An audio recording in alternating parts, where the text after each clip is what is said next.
2026년 5월 3일 지혜빛광성교회 주일 예배 시작하겠습니다.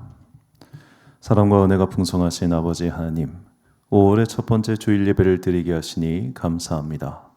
5월 가정의 달을 맞이하여 나의 공동체 가운데 주님의 은총과 평강이 가득하길 소망합니다.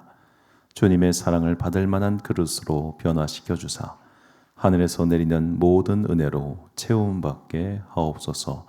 예수님의 이름으로 기원하옵나이다. 아멘. 사도신경으로 우리의 신앙을 고백하겠습니다. 나는 전능하신 아버지 하나님, 천지의 창조주를 믿습니다. 나는 그의 유일하신 아들 우리 주 예수 그리스도를 믿습니다. 그는 성령으로 잉태되어 동정녀 마리아에게서 나시고 본디오 빌라도에게 고난을 받아 십자가에 못 박혀 죽으시고 장사된 지 사흘 만에 죽은 자 가운데서 다시 살아나셨으며 하늘에 오르시어 전능하신 아버지 하나님 우편에 앉아 계시다가 거기로부터 살아있는 자와 죽은 자를 심판하러 오십니다. 나는 성령을 믿으며 거룩한 공교회와 성도의 교제와 죄를 용서받는 것과 몸의 부활과 영생을 믿습니다. 아멘. 찬송가 36장 찬양하겠습니다.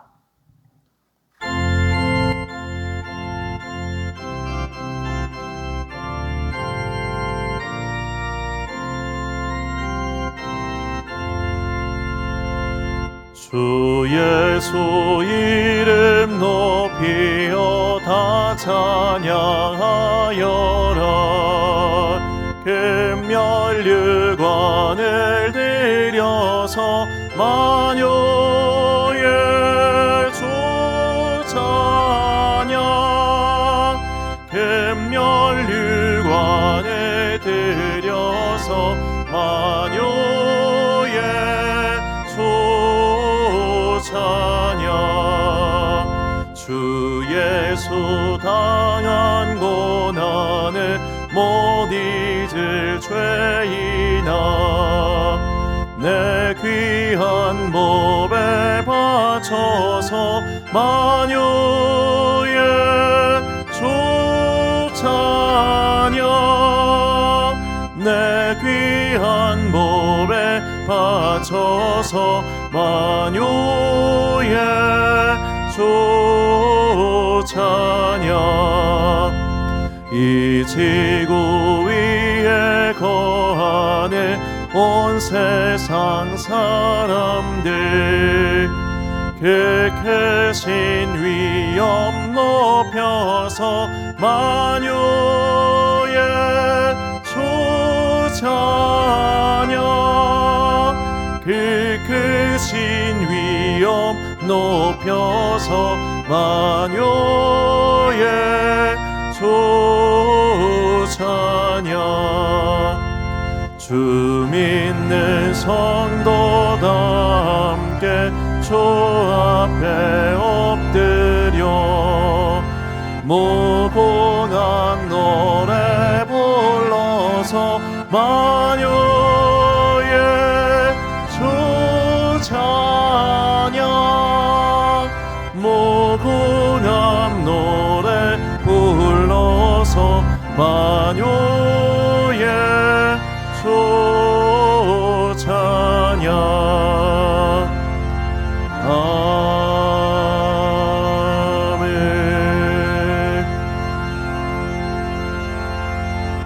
한 주간 동안 하나님과 나만 아는 죄를 고백하며 침묵으로 회개의 기도를 드리겠습니다.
함께 공동기도를 드리겠습니다. 사랑과 은혜가 충만하신 아버지 하나님, 주님 앞에 나온 자녀들이 마음을 모아 겸손과 순종의 마음으로 예배를 드리옵니다. 아직 우리 마음에 남아있는 죄악의 찌꺼기를 성령의 불로 소멸시켜 주시고 주님께서 주시는 은혜와 평강으로 채워 주옵소서. 이 땅에서 하나님을 경외하고 하나님을 배울 수 있도록 삶의 공동체를 허락해 주심에 감사드립니다. 나와 함께하며 나와 만나는 모든 사람들이 하나님을 경외하고 하나님께 예배드리는 그날이 올 때까지 나의 믿음을 더욱 지켜주시고 은혜와 평강으로 나의 삶을 채워 주옵소서. 더 이상 버둥거리고 허둥대며 살지 않고 주의 말씀의 빛으로 인도함을 받아 담대함과 평강이 넘치게 하옵소서. 불안했던 마음과 삶의 모습이 하나씩 정리되어 질서와 평강의 하나님을 바로 믿고 전하는 자녀들이 되게 하옵소서. 늘 말씀을 묵상함으로 주님의 마음을 깨닫도록 인도해 주시고 기도로 주님의 은혜를 체험하게 하옵소서. 육신의 삶을 살아가는 동안 주님께 영광을 돌리며 이웃에게 사랑을 베풀게 하옵소서. 믿음의 기쁨이 넘칠 수 있도록 오늘도 말씀을 통하여 우리가 주님의 은총을 깨닫기 원합니다. 우리를 불쌍히 여기사 은혜의 빛을 비추어 주옵소서. 오늘도 예배와 말씀과 찬양과 기도를 통하여 우리에게 말씀하옵소서. 주의 종들이 듣겠나이다. 이 모든 간구와 함께 주님의 은총과 자비를 구하며 주님께서 가르쳐 주신 기도를 드리오니 하늘에 계신 우리 아버지, 아버지의 이름을 거룩하게 하시며 아버지의 나라가 오게 하시며 아버지의 뜻이 하늘에서와 같이 땅에서도 이루어지게 하소서. 오늘 우리에게 일용할 양식을 주시고 우리가 우리에게 잘못한 사람을 용서하여 준 것 같이 우리 죄를 용서하여 주시고 우리를 시험에 빠지지 않게 하시고 악에서 구하소서. 나라와 권능과 영광이 영원히 아버지의 것입니다. 아멘.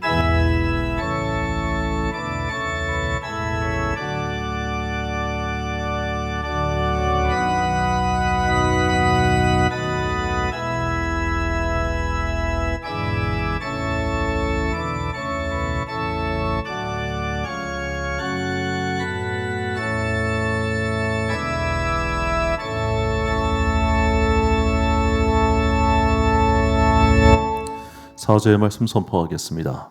여호와께서는 자기에게 간구하는 모든 자, 곧 진실하게 간구하는 모든 자에게 가까이 하시는도다.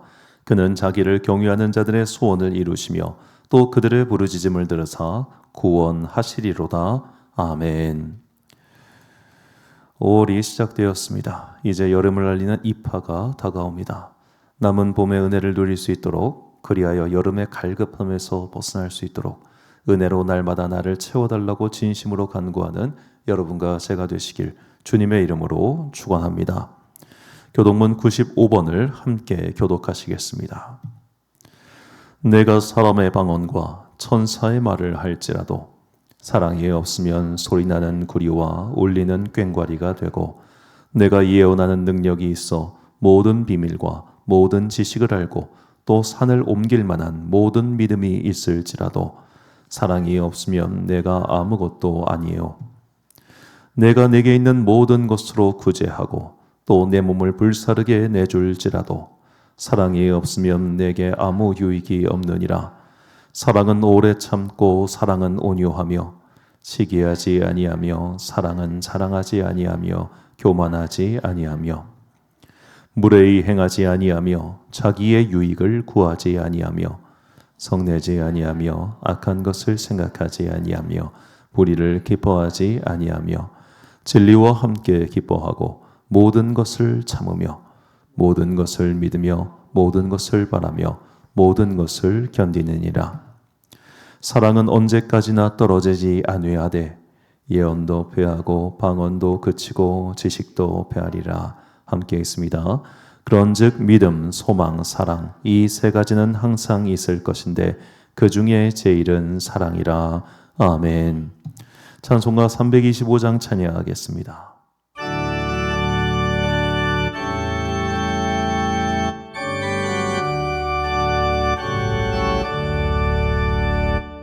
예수가 함께 계시니 시험이 오나 겁없네. 기쁨의 근원 되시니 예수를 위해 삽시다. 날마다 주를 섬기며 언제나 주를 기리고 그 사랑 안에 살면서 딴 길로 가지 맙시다. 이 세상 사는 동안에 주 이름 전파하면서 무한한 복락 주시는 예수를 위해 삽시다. 날마다 주를 섬기며 언제나 주를 기리고 그 사랑 안에 살면서 딴 길로 가지 맙시다. 이 세상 친구 없어도 예수는 나의 친구니 버리고 예수를 위해 삽시다. 날마다 주를 섬기며 언제나 주를 기리고 그 사랑 안에 살면서 딴 길로 가지 맙시다. 주께서 심판하실 때 잘했다 칭찬하리니 이러한 상급 받도록 예수를 위해 삽시다. 날마다 주를 섬기며 언제나 주를 기리고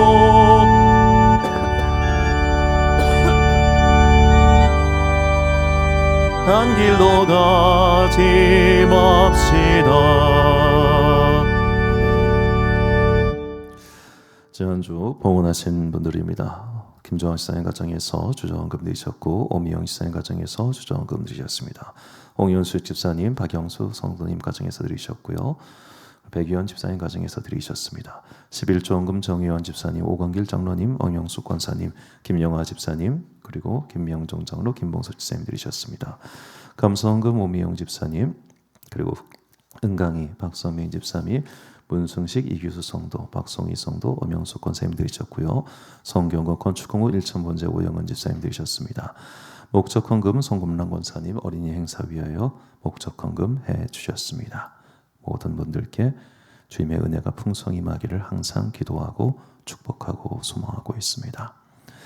지난주 수요일 날 이렇게 또 앞에서 직장인 전도를 위해서 이렇게 간식 나눔 행사를 했습니다. 이날은 이제 이클립스랑 좀 먹고 나서 좀 입안 상큼해지는 그런 걸로 준비를 했는데 저만큼 해서 한 100명 정도, 180개? 그 정도 하는데 비용이 그래도 한 10몇만 원 들 거거든요. 그러니까 이걸 매주 하기에는 저렇게 하면 단가가 너무 비쌀 것 같아서 지금 이제 다른 교회에서 일단 뭐 확정된 건 아닌데 솜사탕 기계를 뭐 자기들 안 쓰는 거 주신다고 하셔서 그게 또 오면 그런 거 가지고 이렇게 또 앞에서 행사 계속해서 전도 이어가도록 하겠습니다. 이제 임직식까지 끝나고 나서 조금 여력이 생기면 그때 붕어빵 기계를 구입할 생각입니다. 대략 비용이 한 200만 원 정도 든다고 하더라고요. 그래서 그 붕어빵 기계를 사가지고 이제 연습을 하면 제가 보니까 어차피 우리 식당 주변에 이제 1층에도 짬뽕 가게가 들어옵니다.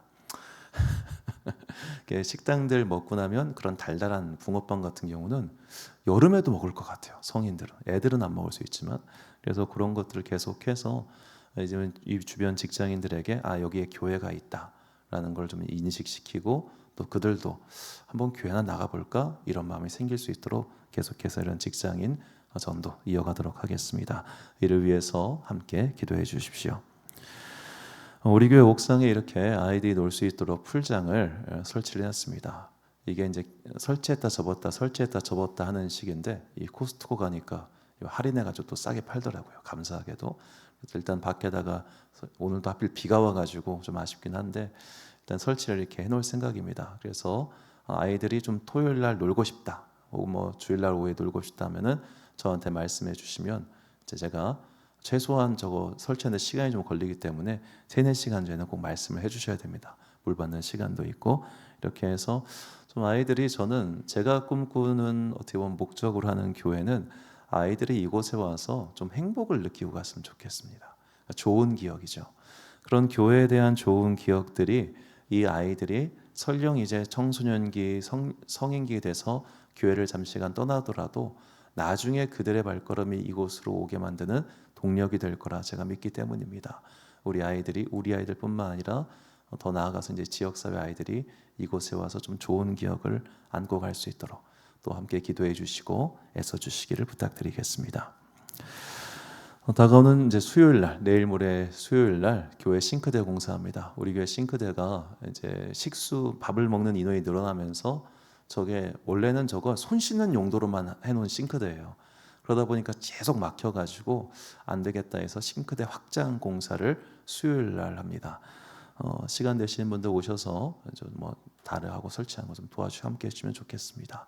5월달 대표기도 오미영 집사님, 6월달은 박선민 집사님께서 대표기도 하십니다. 안수 입사 권사 임직자 교육이 5월 10일과 24일, 31일, 그리고 6월달에 한 번 더 있다는 점 말씀드리고요. 임직식은 6월 14일 우리 교회 창립 기념주일날 시작합니다. 정확한 시간은 순서지 나온 대로 다시 한번 말씀드리겠습니다. 드린 예물 위하여 제가 보험기도 드리겠습니다. 사랑과 은혜가 충만하신 아버지 하나님, 참으로 감사합니다. 우리 교회에 믿는 성도들을 더하여 주셔서 우리가 이렇게 주님께 점점 더 아름답고 풍성한 예배를 드릴 수 있도록 인도하여 주심에 감사드립니다.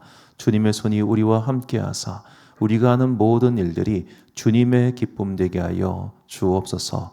나의 영달과 일신의 안위를 위하여 일을 하는 것이 아니라 하나님 나라의 거룩한 기쁨이 이 땅에 임할 수 있도록 우리의 믿음의 동료들과 믿음의 가족들이 주님의 평강을 얻을 수 있도록 열심히 노력하고 있사오니, 애쓰는 우리 가운데 성령의 지혜와 새 힘을 더하여 주사 지치지 아니하고 곤비치 아니하고 낙심하지 아니하도록 우리의 마음을 붙들어 주옵소서.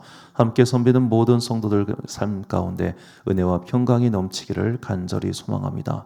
우리의 일상을 뒤흔드는 악한 일들이 자꾸만 벌어져도 우리의 영혼만은 요동하지 아니하도록 주님께서 능력의 손으로 붙들어 주옵소서.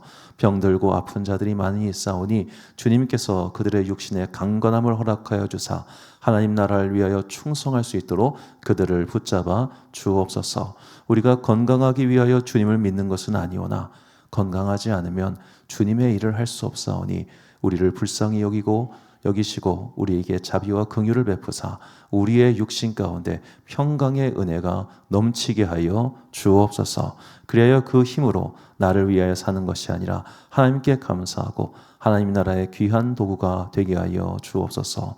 오늘도 이 간절한 바람과 간구를 담아 주님께 귀한 예물을 드리오니 이 예물 기뻐 받아주시고 언젠가 우리의 삶이 곤고해졌을 때 하늘의 창고를 여사 우리의 삶을 풍성히 채워주시기를 간절히 소망하오며 이 모든 말씀 우리 구주 예수 그리스도의 이름으로 기도드립니다. 아멘.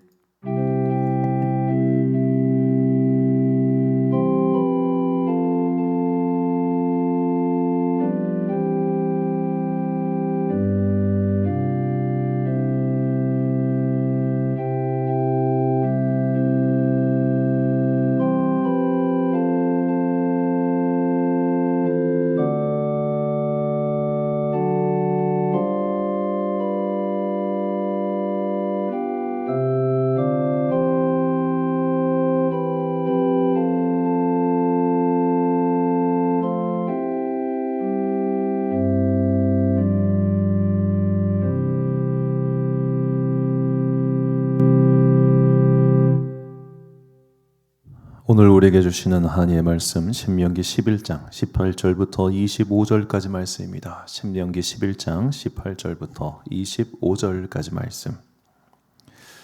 저와 함께 한 절씩 교독하시겠습니다. 이러므로 너희는 나의 이 말을 너희의 마음과 뜻에 두고 또 그것을 너희의 손목에 메어 기호를 삼고 너희의 미간에 붙여 표를 삼으며 또 그것을 너희의 자녀에게 가르치며 집에 앉아 있을 때에든지 누워 있을 때에든지 일어날 때에든지 이 말씀을 강론하고 또 내 집 문설주와 바깥문에 기록하라. 그리하면 여호와께서 너희 조상들에게 주리라고 맹세하신 땅에서 너희의 날과 너희의 자녀의 날이 많아서 하늘이 땅을 덮는 날과 같으리라. 너희가 만일 내가 너희에게 명하는 이 모든 명령을 잘 지켜 행하여 너희의 하나님 여호와를 사랑하고 그의 모든 도를 행하여 그에게 의지하면 여호와께서 그 모든 나라 백성을 너희 앞에서 다 쫓아내실 것이라. 너희가 너희보다 강대한 나라들을 차지할 것인즉 너희의 발바닥으로 밟는 곳은 다 너희의 소유가 되리니 너희의 경계는 곧 광야에서부터 레바논까지와 유브라데 강에서부터 서해까지라. 너희의 하나님 여호와께서 너희에게 말씀하신 대로 너희가 밟는 모든 땅 사람들에게 너희를 두려워하고 무서워하게 하시리니 너희를 능히 당할 사람이 없으리라. 아멘. 무엇을 가르쳐 지키게 할 것인가 라는 제목으로 하나님의 말씀 선포하겠습니다. 5월달을 보통 가정의 달이라고 말을 합니다. 가정이라고 하는 것이 저는 그들의 주장에 모두 동의를 하지 않지만 가족의 정의가 예전보다 확장된 것은 저는 분명해 보입니다. 일단 1인 가족, 1인 가구가 많이 늘어나죠. 그러다 보니까 이제 육체가 부모와 떨어져서 혼자 독립해 살면서 사실 이 가정이라고 하는 개념, 물론 혈연 가족이 굉장히 중요하고 이 혈연 가정 우리의 평생 함께하는 사람들이지만 이 공간적으로 떨어져 있으면 아무래도 내가 그들과 좀 떨어져 있는 별개의 독립체가 되지 않습니까? 이런 1인 가구도 많아지는 판국인데 이런 상황에서 우리가 가정주의라고 말을 하면 되게 뭐라고 해야 될까요? 나랑 별로 상관이 없는 이야기구나 라고 생각하기가 굉장히 쉽다는 거죠. 그렇기 때문에 저는 이 가정주일에 이 가정을 우리가 좀 공동체로 확장해서 우리가 아무도 안 만나는 사람은 없습니다. 우리가 이 땅에 살아가고 있나 우리는 누군가를 반드시 만납니다. 그래야만 인간은 생존할 수 있기 때문이죠. 그렇게 나와 만나는 모든 사람들이 넓게 본다면 나의 가족, 나의 공동체다라는 개념을 잡고 말씀을 시작하려고 합니다. 자, 우리 교회에는 이제 성도님들이 잘 인지를 못하시겠지만 제가 딱히 이거에 대해서 강조한 적이 별로 없기 때문이기도 한데요. 우리 교회 5대 비전이 있습니다. 우리 교회 5대 비전이 첫 번째가 말씀의 빛으로 길을 찾는 교회예요. 그래서 이쪽 부분의 간판을 말씀에서 길을 찾는 교회 이렇게 해놓으니까 사람들이 저게 우리 교회 이름인 줄 아시더라고. 이쪽은 표어를 적어놓은 건데, 그래서 말씀의 빛으로 길을 찾는 교회, 성령의 빛으로 거듭나는 교회, 예배의 빛으로 세상을 밝히는 교회, 믿음을 지키고 전하는 교회, 개혁자들의 꿈을 이어가는 교회. 이게 우리 교회 5대 비전입니다. 자, 이 비전들 하나하나가 정말 쉽지 않은, 그렇기 때문에 비전인데요, 목표들인데 이 중에서 제 생각에 가장 어려운 비전이 바로 노란색으로 칠한 믿음을 지키고 전하는 것이라고 생각합니다. 왜냐하면 말씀의 빛으로 길을 찾는 건 나 혼자서 할 수 있습니다. 성령의 빛으로 거듭나는 건 내가 하나님과 기도하면서 하면 됩니다. 예배의 빛으로 세상을 밝히는 건 내가 예배 열심히 드리면 됩니다. 그런데 믿음을 지키고 전하는 것은 나만 잘한다고 되는 게 아니더라고요. 누구도 잘해줘야 됩니까? 이거를 받는 그 사람도 잘해야 돼요. 쉽게 말하자면 우리가 전도를 해야 되는데 전도를 할 때 전도 대상자인 그 사람이 그거를 받아주고 그 사람이 이리로 와야 비로소 이것이 완성되는 건 아니겠습니까?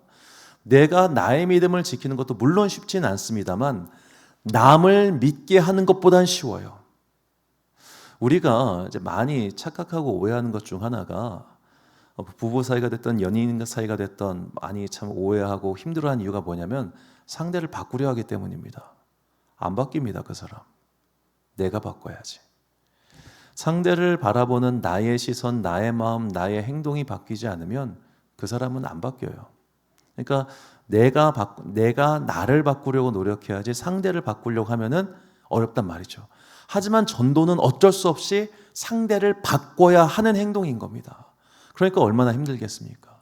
교회를 안 가는 사람, 심지어 교회에 대해 부정적인 사람, 예수에 대해 부정적인 사람, 이런 사람들의 생각을 바꾸고 행동을 바꿔서 믿음을 전수받게 하는 것은 보통 어려운 일이 아니더라는 거죠. 자, 이렇게 보통 어려운 일이 아닌 이 일을 위해서 우리는 모두 부름을 받았습니다.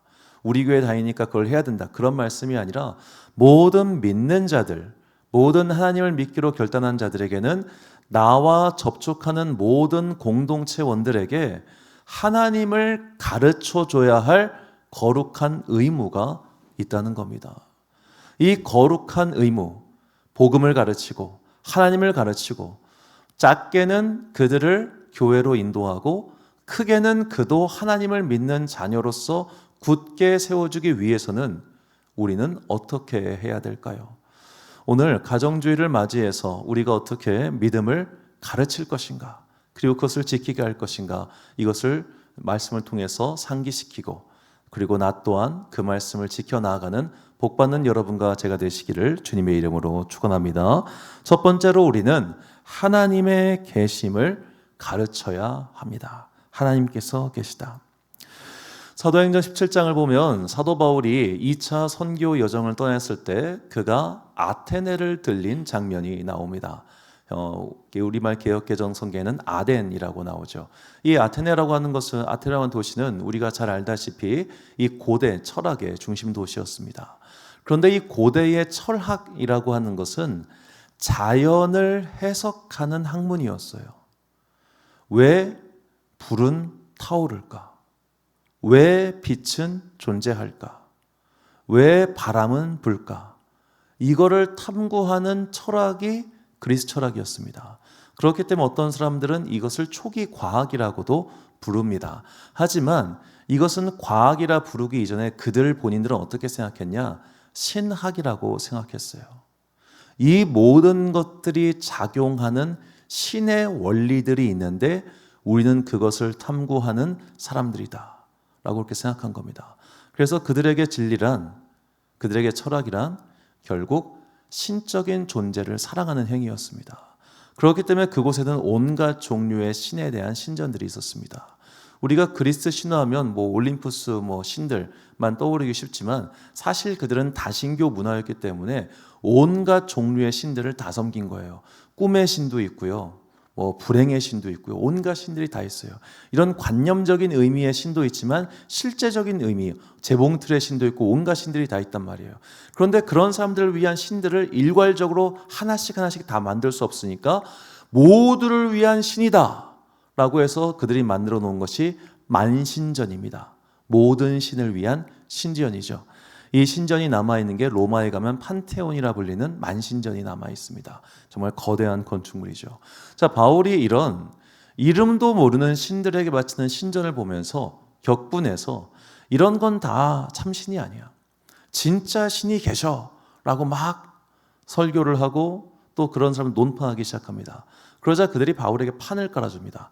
아레오바고라고 하는 그들이 말을 하는 광장이 있습니다. 오늘날 치면은 콘서트홀, 세미나실이겠죠. 그것으로 바울을 초청해서 너 한번 네가 믿고 있는 신에 대해서 우리에게 좀 이야기를 해봐 라고 해서 자리를 깔아주자 그 유명한 바울의 아레오바고 전도, 아레오바고 설교가 시작됩니다. 사도행전 17장 22절과 23절 말씀 보면 바울이 아레오바고 가운데 서서 말하되 아덴 사람들아 너희를 보니 범사에 종교심이 많도다. 내가 두루다니며 너희가 위하는 것들을 보다가 알지 못하는 신에게 라고 세겐단도 보았으니 그런즉 너희가 알지 못하고 위하는 그것을 내가 너희에게 알게 하리라. 바울은 말합니다. 내가 너희가 말하는 신이 무엇인지 분명히 이야기해 줄게. 그 신은 누구냐? 바로 우주와 만물을 창조하신 하나님이다 라고 말합니다. 17장 24, 27, 30절 말씀 보니까 우주와 그 가운데 있는 만물을 지으신 하나님께서는 천지의 주제시니 손으로 지은 전에 계시지 아니하시고 이는 사람으로 혹 하나님을 더듬어 찾아 발견하게 하려 하심이로되 그는 우리 각 사람에게서 멀리 계시지 아니하도다. 알지 못하던 시대에는 하나님이 간과하셨거니와 이제는 어디든지 사람에게 다 명하사 회개하라 하셨으니 아멘. 바울이 말하는 건 크게 세 가지입니다. 첫째, 하나님은 계시다. 이 하나님이 세상을 창조하셨다. 그리고 하나님께서 모든 사람에게 이 신적인 존재가 있음을 확인하게 하는 기관을 만들어 주셨다. 우리가 흔히 육감이라고 하죠. 혹은 영감이라고 하는 뭔가 찌릿찌릿하고 뭔가 으쓱한 그런 눈에 보이지 않는 존재를 감지할 수 있는 기관을 너에게 주셨다. 그러니까 모두가 잘못된 것들을 믿었던 것들, 그런 것을 회개하고 하나님을 바르게 믿어라. 이것이 바울의 설교였고 이것이 오늘을 사는 이 시대의 사람들에게 전해야 할 복음의 핵심이라는 겁니다. 자, 의외로 사람들 가운데 신적인 존재가 있음을 믿지 않는 사람은 드뭅니다. 완전한 무신론자는 이 세상에서 그렇게 퍼센테이지가 의외로 높지 않습니다. 우리나라 어떤 기관이 설문조사를 해 조금씩 퍼센테이지가 달라지긴 합니다만 우리나라에서 나는 신이 존재가 전혀 없다고 확신한다고 믿는 사람들의 인구가 10%가 채 되지 않습니다. 왜냐하면 아까 말씀드린 것처럼 모든 사람들에게는 그런 어떤 감각 기관이 있기 때문입니다. 만약에 정말로 우리나라 사람들 중에 야, 신적 존재는 전혀 없어 라고 믿는다면 요새 왜 그렇게 무당 콘텐츠가 많으며 파묘 같은 작품이 뭐 이렇게 사람들이 많이 보겠어요. 그런 게 내가 알지는 못하지만 있다고 믿는 거예요. 그리고 기성 종교, 뭐 이슬람이 됐던 유교가 됐던 불교가 됐던 기독교가 됐던 뭐 너희들이 뭐 각자 믿고 하는 건 좋은데 나는 너희들 기성 종교는 좀 싫어. 하지만 무언가가 있다고는 내가 느껴. 이겁니다. 우리나라에서 철저한 무신론자는 사실 유물론자거든요. 철저한 유물론자만이 철저한 무신론자가 될 수 있는데 그런 유물론자는 대표적으로 이제 뭐 유명한 사람은 본인이 밝혔으니까 유시민 작가 같은 분이 대표적인 유물론자, 무신론자입니다. 그 정도로 철저하게 공산주의를 신뢰하는 사람이 아니고서는 유물론자가 될 수 없고 무신론자도 될 수가 없어요. 그러니까 우리나라에서 정말 순수하게 무신론자는 아마 따지고 들어가면 이보다 훨씬 적게 나올 겁니다. 대충 그렇게 믿고 싶을 뿐이지. 안 그러면 왜 우리가 귀신 이야기하면 으쓱으쓱거리고 막 괜히 그런 이야기는 찜찜하고 무서워하고 그러겠어요. 으쓱한 거 안 골라고 하고 딱 화장실에서 씻고 있다가 눈 뜨면 뭐가 날 보고 있을 것 같고 그럼 으쓱으쓱한 감각들 있잖아요. 자, 이처럼 모든 인간은 사실은 신적인 존재가 있다고 느낄 수 있게끔 감각기관을 두셨기 때문에 신의 존재가 있다고는 믿습니다. 그런데 그가 하나님이라고까지는 우리가 잘 안 가려고 하는 거죠. 왜 그럴까요? 그냥 이대로가 편하기 때문입니다. 자, 우리 주변의 대표적인 다신교 국가가 일본이죠. 일본 사람들도 무신론자가 굉장히 드문 나라이긴 합니다. 그 사람들은 매해 새해가 되면은 그 신토, 그러니까 신토를 믿기 때문에 신사에 가서 뭐 영화를 보신 분들 아시겠지만 돈 딸랑 놓고 이거 믿고 점괘 뽑고 이걸 거의 전 국민이 다 합니다. 거의 전 국민이. 자, 그렇게 그들은 다들 종교심이 있어요. 그런데 왜 그 땅에는 기독교 인구가 거의 뭐 2%? 그 정도밖에 되지 않을까? 자, 이런 다신교는 온갖 종류의 신이 있다고 말하는 종교는 우리에게 윤리적인 행동을 요구하지 않습니다. 그런 종교들은 부엌신이 있는 종교, 양파의 신이 있는 종교, 꿈의 신이 있는 종교, 악몽의 신이 있는 종교, 그런 종교들은 우리에게 도덕적인 삶을 요구하지 않아요. 뭘 요구할까요? 공물, 신에게 바치는 물건만 요구합니다. 그리고 그 분야에 있어서 우리에게 행운을 약속합니다. 예를 들어 내가 악몽을 꿉니다. 그러면 악몽의 신에게 가서 제물을 바치는 겁니다. 그러면 그 악몽의 신이 그 악몽을 멈추게 해줄 거라는 기대가 있는 거죠. 내가 주면 오는 것, 즉 기브 앤 테이크입니다. 철저하게. 그리고 그 기브 앤 테이크의 근저에는 로우 리스크 하이 리턴이 있습니다. 내가 그에게, 그 신에게 10,000원을 주면 그 신은 좋아서 나에게 10만 원어치 혹은 100만 원어치를 돌려준다는 거죠. 그래서 이런 다신교 문화 속에서는 이런 종류의 동화, 전래동화 되게 많습니다. 어느 허름한 어떤 신을 모시는 사당이 있습니다. 너무 허름해가지고 불쌍한 거예요. 그래서 막 사당을 정비를 해줘요. 그리고 막 닦아줘요. 그러니까 그 신이 너무 기뻐가지고 그래 내가 너한테 행운을 잔뜩 줄게 해서 막 그 사람 인생이 잘 풀리는 그런 이야기 되게 많거든요. 이게 다신교 문화예요. 다신교 문화는 신이 우리에게 요구하는 것은 공물일 뿐 윤리적이나 도덕적인 삶이 아닙니다. 그러나 일신교 문화는 다릅니다. 일신교 문화는 분명히 우리에게 하나님께서 요구하십니다. 너 그렇게 살지 마.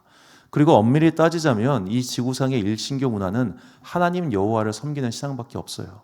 왜냐하면 이슬람의 알라도 유대교의 파생이거든요. 그 무함메드가 나 이렇게 말하면 무슬림들이 나 올지 모르겠는데 뭐 그러거나 말거나 그 꾸란이라고 하는 경전은 구약 성경과 신약 성경에서 발췌해서 만든 겁니다. 모함메드가 유대인들을 알았거든요. 그래서 만든 거기 때문에 근원은 똑같아요. 유대교든 기독교든 이슬람교든 사실 그들이 상정하고 있는 신의 존재 하나님은 동일해요. 단지 우리는 여기서 더 삼위일체 하나님, 예수 그리스도 성령 하나님까지 같이 믿는 거지. 그래서 이제 그분이 유일한 공통 부모라고 할 수 있는데, 자, 이렇게 유일신, 즉 하나님께서는 우리에게 공물을 요구하시는 게 아니라 뭘 요구하시냐? 도덕적인 삶을 요구하세요. 그러니까 믿기 싫은 거예요. 그러니까 안 믿으려고 하는 겁니다. 자, 그래서 이스라엘 백성이 출애굽을 할 때 이스라엘 백성이 살았던 이집트는 어떤 문화였죠? 다신교 문화였습니다. 그리고 그들이 들어갈 땅인 가나안 땅도 메소포타미아 신앙, 즉 다신교 문화였습니다. 그거를 깨부수라고 하세요. 신명기 12장 1절, 2절, 3절 말씀 보니까 너희가 평생에 지켜 행할 규례와 법도는 이러하니라. 너희가 쫓아낼 민족들이 그들의 신들을 섬기는 곳은 높은 산이든지 작은 산이든지 푸른 나무 아래든지를 막론하고 모든 곳을 너희가 마땅히 파멸하며 그 제단을 헐며 주상을 깨뜨리며 아세라상을 불사르고 또 그 조각한 신상들을 찍어 그 이름을 그곳에서 멸하라. 그러니까 이곳은 다신교 문화인데 그런 다신교 문화를 전부 다 없애버리라고 하시는 겁니다. 왜 없애버려야 되는가? 거기에 빠지면, 거기에 취하면 도덕적이고 윤리적이고 인간다운 바른 삶을 사라진 채 그저 욕망을 따라가는 짐승의 삶과 다를 것이 없는 삶으로 전락하기 때문이라는 겁니다. 그렇기 때문에 그 당시에 다신교 문화에서 뭘 했냐? 인신제사를 했잖아요. 자기의 장자를, 첫 자식을 태워 죽였습니다. 왜 죽였느냐? 그러면 복 받을 거라고 생각했대요. 나에게 가장 귀한 거니까 이거를 태워서 바치면 농사도 잘 되고 부유해지고 강건해지고 그 다음 자식보다 더 건강한 자식이 태어난다고 믿은 겁니다. 그런데 이게 제가 예전에 봤던 자료인데 완전히 과학적으로 틀린 자료가 아니라는 거예요. 산모가 매우 건강하다고 가정할 때 첫째 자녀와 둘째 자녀 중 누가 더 건강할까요? 둘째 자녀랍니다. 첫째 애는 엄마 안에 있는 모든 노폐물들 있잖아요. 이런 것들 다 갖고 태어난대요. 그래서 이제 여성들 같은 경우 첫 아이를 출산하고 나면 생리불순이 해결되는 경우가 그렇게 많다고 합니다. 그러니까 자궁이 안정화되고 몸이 더 건강해지는 거죠. 그래서 실제로 출산을 마친 여성이 출산하기 전 여성보다 건강하다고 그렇게 말을 합니다.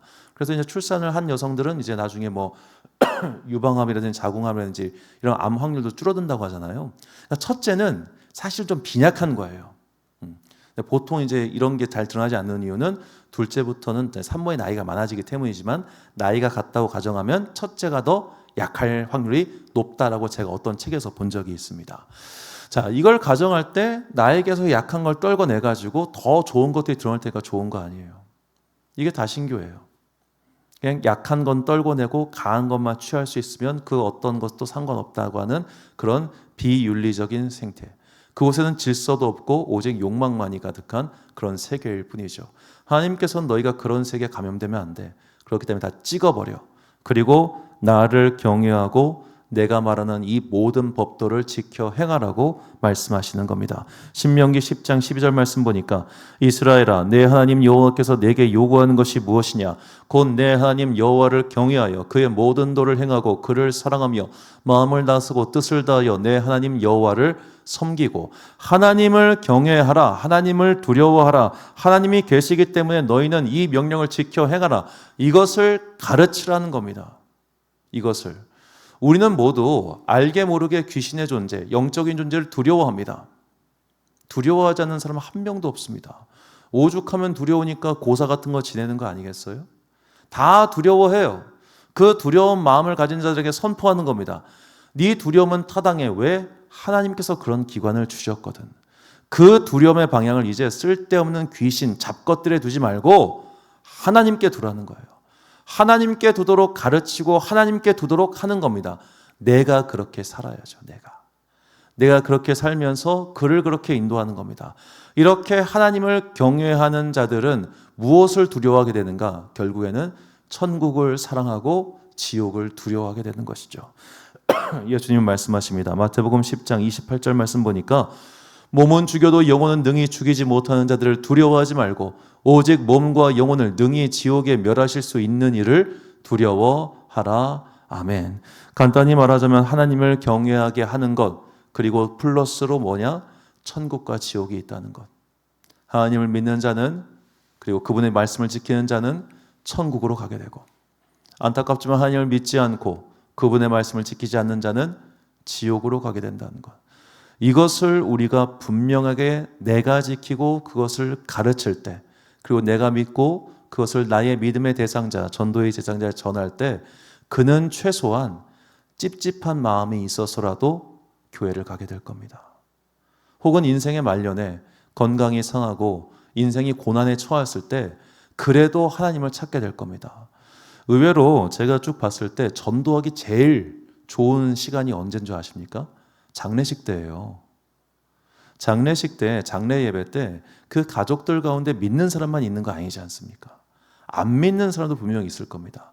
그 장례 예배 때 선포하는 천국에 대한 확신과 천국에 대한 기쁨과 반대로 믿지 않는 자리 결국 가게 될 지옥에 대한 어려움, 무서움을 선포하면 의외로 그 사람들이 그때 믿지 않더라도 나중에 주님께 돌아온 경우가 꽤 많더라고요.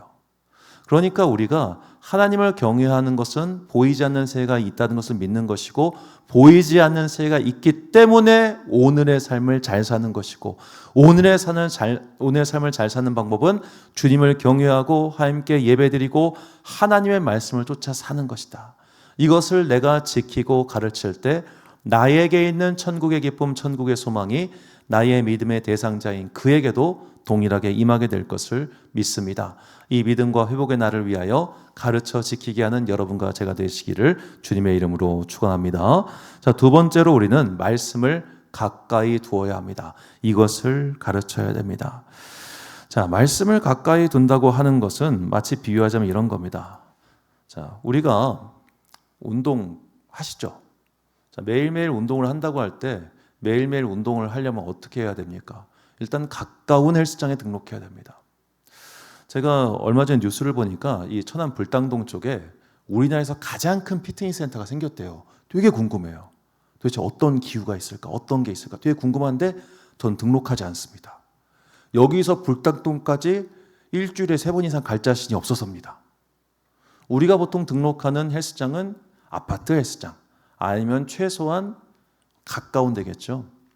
자, 이처럼 가까워야 운동하듯이 하나님의 말씀도 가까이 두어야 읽습니다.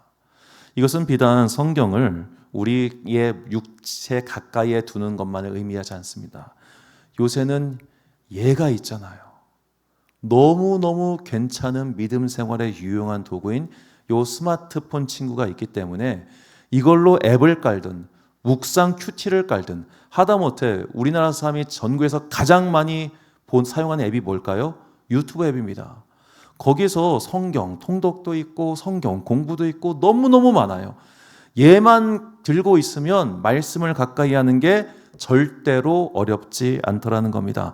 자, 본문 18절부터 20절 말씀을 보면 이러므로 너희는 나의 이 말을 너희의 마음과 뜻에 두고 그것을 너희의 손목에 메어 기호를 삼고 너희 미간에 붙여 표를 삼으며 또 그것을 너희의 자녀에게 가르치며 집에 앉아있을 때든지 길을 갈 때든지 누워있을 때든지 일어날 때든지 이 말씀을 강론하고 또 내 집 문설주와 바깥문에 기록하라. 아멘. 얼마나 맞습니까?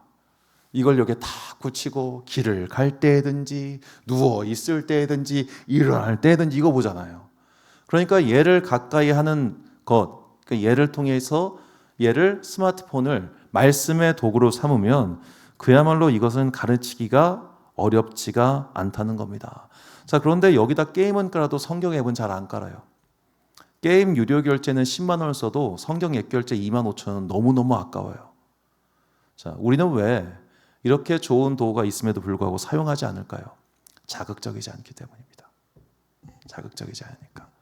쉽게 말해서 재미가 없으니까. 말씀이 재미가 없으니까, 설교 듣는 게 재미가 없으니까, 찬양 듣는 게 재미가 없으니까 안 깔고 안 듣고 안 사용하는 거예요. 쉬운 이야기죠. 그럼 어떻게 이게 재밌어질 수 있을까요? 삶의 목표가 달라질 때 가능합니다.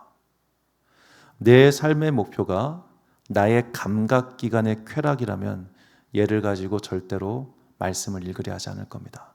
그러나 나의 삶의 목표가 지금보다 더 나은 삶을 사는 것이라면, 지금보다 더 똑똑한 사람이 되는 거라면, 지금보다 더 성공할 수 있는 존재로 변화하는 것이라면 우리는 여기에다가 말씀을 깔고 말씀을 가까이 하게 될 것입니다. 왜냐하면 여호와의 말씀에는 사람을 바꾸는 힘이 있기 때문입니다. 시편 19편 7절부터 10절까지 말씀을 보면 여호와의 율법은 완전하여 영혼을 소성시키며 여호와의 증거는 확실하여 우둔한 자를 지혜롭게 하며 여호와의 교훈은 정직하여 마음을 기쁘게 하고 여호와의 계명은 순결하여 눈을 밝게 하시도다. 여호와를 경외하는 도는 정결하여 영원까지 이르고 여호와의 법도 진실하여 다 의로우니 금 곧 많은 순금보다 더 사모할 것이며 꿀과 송이꿀보다 더 달도다. 아멘. 이렇게 여호와의 율법은 우리를 더 나은 존재로 바꾸기 때문에 그것을 희망하는 자들은 말씀을 가까이 하고 말씀을 읽고 말씀을 익히고 말씀을 따라 살게 될 것입니다. 그러므로 오늘 내가 말씀을 지키는 걸 일단 차치하고 내가 전도하고자 하는 대상에게 말씀을 어떻게 가까이 만들 것인가? 너 이렇게 살 거야? 너 이렇게 살면 저렇게 돼. 너 이렇게 살면 망해. 네가 너의 삶을 이따구로 살고 싶지 않으면 너 말씀을 가까이 해야 돼. 네가 너의 삶을 저 시궁창에 빠뜨려가지고 망할 거 아니면 너 정신 차리고 말씀 가까이 해야 돼. 이렇게 좀 단호하게 다가갈 필요가 있다는 거죠. 혹은 달콤하게 너 더 좋은 삶을 살고 싶지 않아? 라는 식으로 말이죠. 마치 뭐 꼭 좋은 건 아닙니다만 이제 뭐 도를 아십니까? 다가오는 사람들 있잖아요. 그 사람들이 뭐 좋은 말 하려고 다가오지 않겠습니까? 그런 식으로 말씀을 가까이 하면 너에게 복이고 이것이 너에게 정말로 좋은 거야. 그러니까 이거를 익히고 이거를 가까이 하고 이거를 들음으로 너의 인생을 더 나은 인생으로 만들어 가봐 라고 우리는 그렇게 가르쳐야 할 것입니다. 그래서 전도서 기자는 말합니다. 전도서 5장 1절 말씀 보니까 너는 하나님의 집에 들어갈 때에 내 발을 삼갈지어다. 가까이 하여 말씀을 듣는 것이 우매한 자들이 제물 드리는 것보다 나으니 그들은 악을 행하면서도 깨닫지 못함이니라. 말씀을 가까이 함이 기쁘고 좋은 일이다. 이것을 일단 먼저 내가 깨닫고 그리고 그 깨달은 것을 다른 사람에게 전달함으로 말미암아 항상 이미 좋은 도구는 넘치도록 많으니까 항상 말씀을 가까이 하여 나의 인생을 지금보다 더 좋은 것으로, 지금보다 더 나은 것으로 레벨업해 나가는 여러분과 제가 되시기를 주님의 이름으로 축원합니다. 마지막 세 번째로 무엇을 지켜야 하고 가르쳐야 되는가? 바로 정의와 공의를 실천하도록 가르쳐야 합니다. 자, 성경은 정의와 공의를 정말 많이 이야기합니다. 그런데 이 공의라고 하는 단어가 사실 일반 사회에서는 거의 쓰지 않는 단어이기 때문에 이 정의와 공의를 명확하게 구분하는 게 어려워요. 성경 안에도 원문도 이것을 혼용해서 쓰고 있고 원문의 번역인 우리말도 혼용해서 쓰고 있고 영어 성경도 이것을 혼용해서 쓰고 있기 때문입니다. 대략적으로 이 단어를 굳이 구분하자면 이런 뜻입니다. 자, 정의는 영어로는 justice입니다. 이것은 법적, 절차적, 사회적 정의를 뜻하죠. 그리고 공의는 영어로 righteousness, 진리와 도덕, 윤리로서의 선함, 옳음 이런 것을 righteous 이렇게 부르더군요. 자, 근데 왜 성경이 이 정의와 공의라고 하는 걸 명확하게 구분해서 우리에게 가르쳐주고 있지 않은가? 이걸 생각해 봅시다. 어떤 사람이 법적인 절차적 정의를 굉장히 강조를 해요. 이 사회는 썩었어. 이 사회는 법이 지켜지지 않아. 저 재판관 다 나쁜 놈들이야. 이렇게 말하면서 그는 맨날 윤리적으로 나쁜 짓만 하고 살아요. 그러면 그의 말이 타당성이 있습니까? 그렇지 않잖아요. 그러니까 개인의 정의의 삶과 사회적 정의의 삶은 사실은 분리되지 않는다는 겁니다. 그렇기 때문에 성경은 이 두 가지를 묶어서 설명할 때 굉장히 많아요. 그리고 하나님은 정의와 공의의 하나님이시고 이것을 우리가 행하기를 바라는 분이십니다. 신명기 16장 20절 말씀을 보면 너는 마땅히 공의만을 따르라. 그리하면 내가 살겠고 내 하나님 여호와께서 내게 주시는 땅을 차지하리라. 너는 정의롭게 살라는 거예요. 너는 공의롭게 살라고 하는 거예요. 그렇다면 도대체 정의를 행하는 삶은 무엇일까요?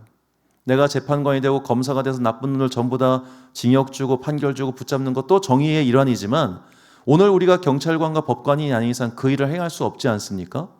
어떻게 해야 우리는 이 세상을 정의롭게 공의롭게 살 수 있을까요?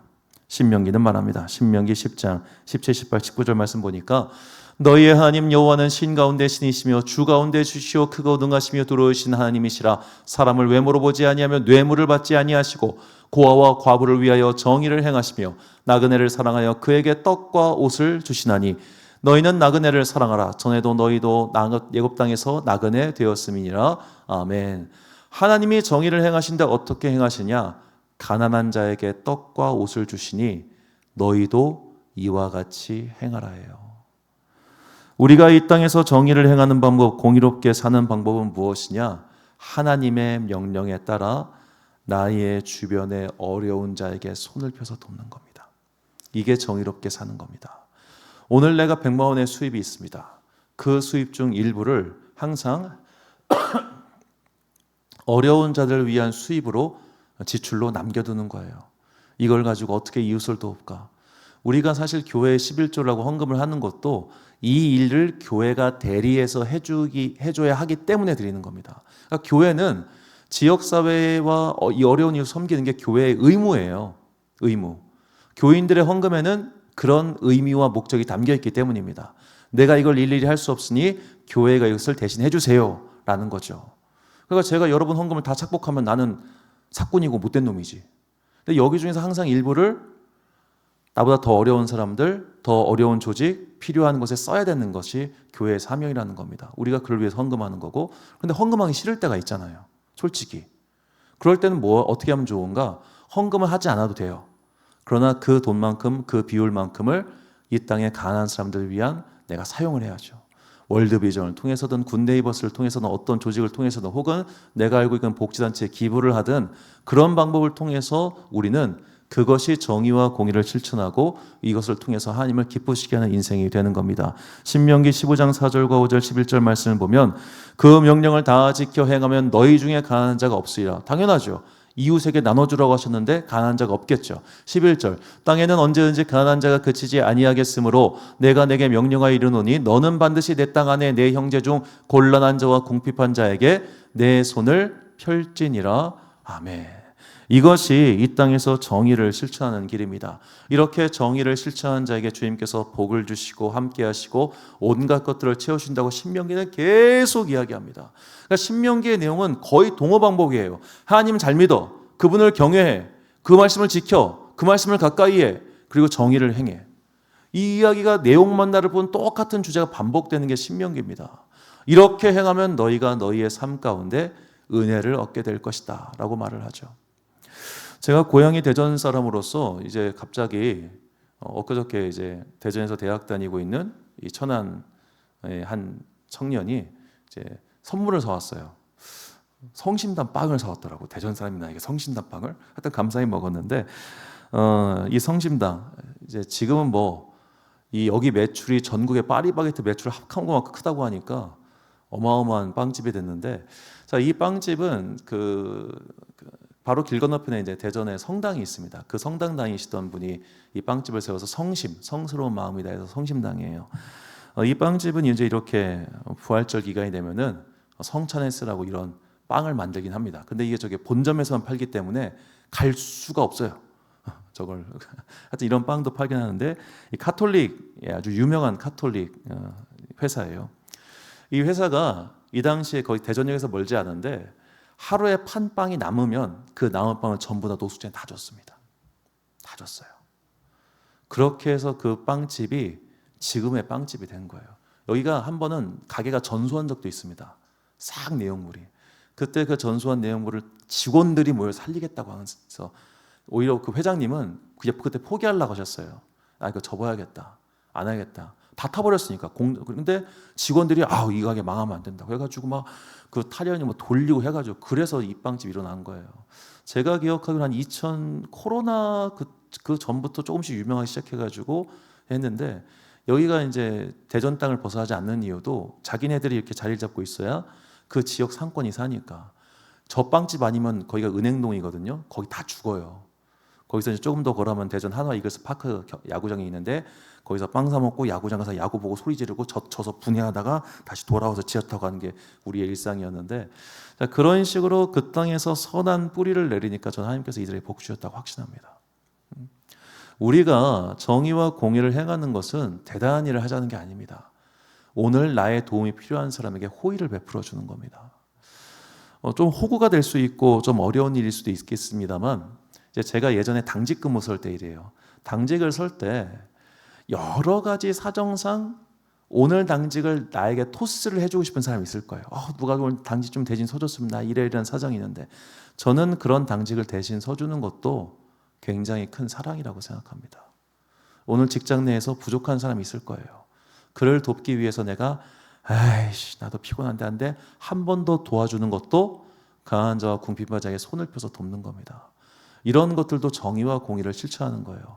오늘 내가 손을 뻗어서 나의 도움이 필요한 사람, 혹은 누군가의 도움이 필요한 그 사람을 한 번 더 도와주고, 한 번 더 호의를 베풀어주고, 한 번 더 감싸주는 것.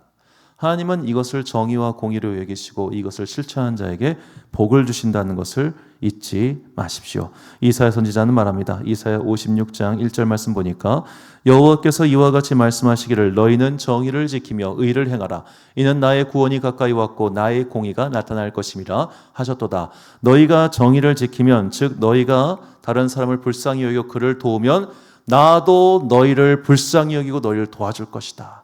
이것이 하나님의 명령입니다. 이 말씀을 지키고 가르치십시오. 아이들에게 혹은 나의 주변 사람들에게 냉정한 사람이 되게 하지 마십시오. 냉혹한 사람, 나만을 위하는 사람, 나만 잘 살면 아무 문제가 없는 사람, 그런 사람으로 만들지 마십시오. 그런 사람들이 자식을 어떻게 키우냐? 당신이 뭔데 내 새끼한테 험한 말 하냐고, 이런 사람 되는 거예요. 식당에서 그냥 이러거나 말거나 내 새끼 이러면 다 그런 사람 되는 거라고. 우리는 절대로 그런 자녀가 되기를 바라지도 않고 그런 사람이 되어서도 안 되지 않습니까? 그렇게 하는 방법이 보다 정의와 공의를 행하면서 나보다 어려운 사람을 돕는 사람을 사는 것이다. 이것을 가르치고 이것을 지키는 것, 이것이 인간다운 삶의 모습이며, 하나님께서는 우리가 그런 인간답게 살아갈 때 우리에게 하나님의 자녀가 되는 복을 주사 그 은혜와 복 가운데 거하게 하시고 삶의 길 가운데서 우리를 선한 길로 인도해 주실 것입니다. 이렇게 하나님의 임재와 하나님의 축복을 바라며 말씀을 가르쳐 지키고 행하게 하는 그런 복받는 여러분과 제가 되시기를 주님의 이름으로 축원합니다. 결단의 말씀 쉐마의 말씀입니다. 신명기 6장 4절부터 9절까지 말씀을 우리 같이 한 목소리로 봉독하겠습니다. 시작. 이스라엘아 들으라. 우리 하나님 여호와는 오직 유일한 여호와이시니 너는 마음을 다하고 뜻을 다하고 힘을 다하여 내 하나님 여호와를 사랑하라. 오늘 내가 내게 명하는 이 말씀을 너는 마음에 새기고 내 자녀에게 부지런히 가르치며 집에 앉았을 때에든지 길을 갈 때에든지 누워있을 때에든지 일을 할 때에든지 이 말씀을 강론할 것이며, 너는 또 그것을 내 손목에 매어 기호를 삼으며 내 미간에 붙여 표로 삼고 또 내 집 문설주와 바깥문에 기록할지니라. 아멘.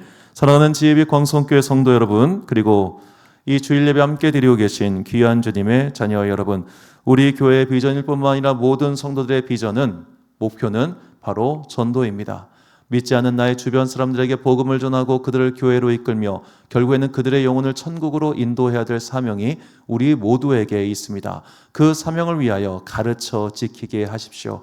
하나님을 경외하는 법을 가르쳐 지키게 하고, 말씀을 사랑하는 법을 가르쳐 지키게 하고, 정의와 공의를 실천하는 법을 가르쳐 지키게 해야 합니다. 그래야 그가 하나님께 복을 받고, 그래야 그의 영혼이 천국으로 가게 될 것입니다. 우리의 영혼과 그의 영혼을 천국으로 인도할 수 있도록 하나님을 경외하고 하나님의 말씀을 가까이 하고 주님의 뜻에 순종하는 그리하여 복을 받는 여러분과 제가 되시기를 주님의 이름으로 축원합니다. 우리 함께 찬양 믿음과 삶 올려드리신 후에 기도와 축도로 예배를 마치겠습니다.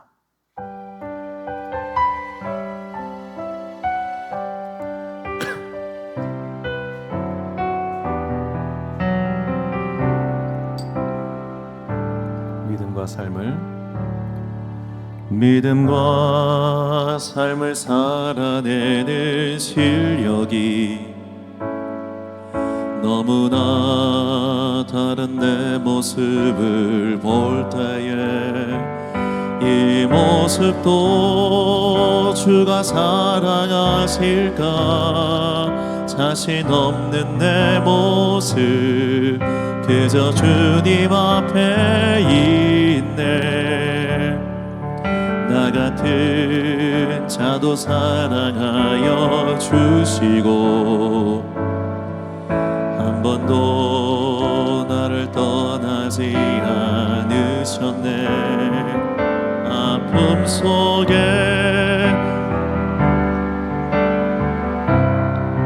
꾸짖지 않으시고 내 손 잡아주시네. 오직 주님 안에 오직 주님 안에 두려움 없네.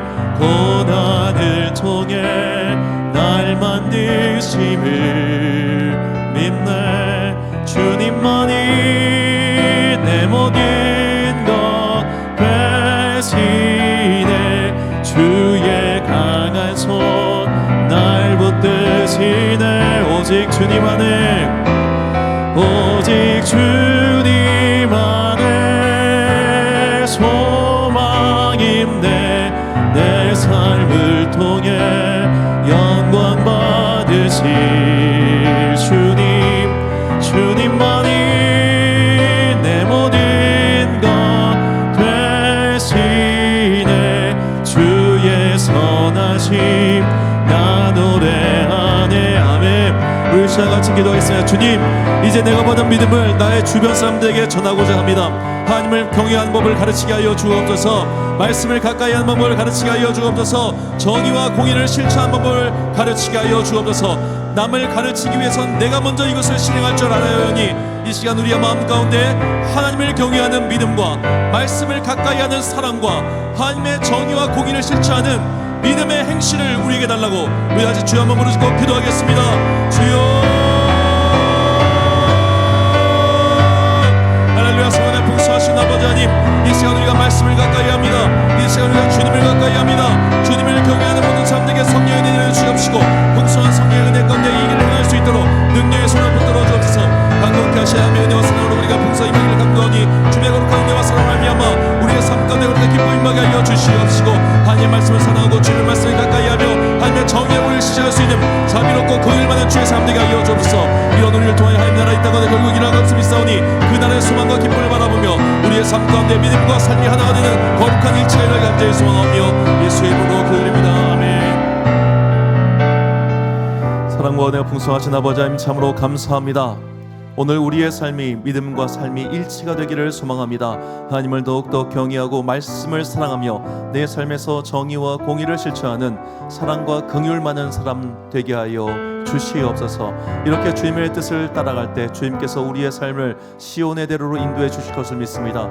지금 비록 눈물 골짜기 같은 시간을 보낸다 할지라도 주여 우리가 믿음의 거룩한 승리와 여호와니시 승리의 깃발을 바라보며 여호와 일에 준비하신 하나님을 신뢰하며 나아가게 하여 주옵소서. 우리는 반드시 은혜의 삶 가운데 도달하게 될 것입니다. 생명의 생수를 만나게 될 것입니다. 그날이 올 때까지 더욱더 하나님을 경외하며 예배드리며 말씀을 사랑하며 나의 삶 가운데 믿음을 실천하는 거룩한 주의 백성 되기를 간절히 소망하오며 지금은 우리 주 예수 그리스도의 은혜와 하나님 아버지의 놀라우신 사랑과 성령님의 교통하심이 하나님을 경외하고 말씀을 사랑하며 내 삶에서 정의와 공의, 긍휼과 자비를 실천하며 살아가리라 하지만은 주님의 귀한 자녀들 머리 위에 지금부터 영원까지 함께 하시기를 간절히 축원하옵나이다. 아멘.